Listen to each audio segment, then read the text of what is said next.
శనివారాలైతే cinema హాల్లోనా, సెలవేదైనా వచ్చిందంటే shopping మాల్లోనా, సాయంత్రం అయితే గప్చుప్ స్టాల్లోనా, తెలవారే గుడ్ మార్నింగ్ ఐ వెయిటింగ్ తప్పేనా, కలిసి తిరిగిన పార్కులు ఎన్నెన్నో, కలిపిన మాటలు ఇంకెన్నో, మాటలు కలిపే తొందరలోనే ప్రేమలు ముదిరాయే.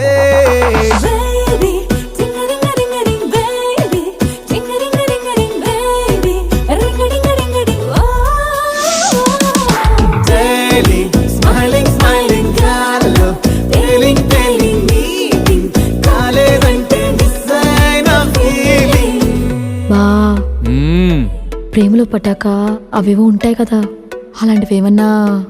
ఎందుకుండు వైభాగ్యం, ఆ రోజు February 14th. అప్పటి వరకు గుంపులో కలుసుకునే మేము కూసింత గుట్టుగా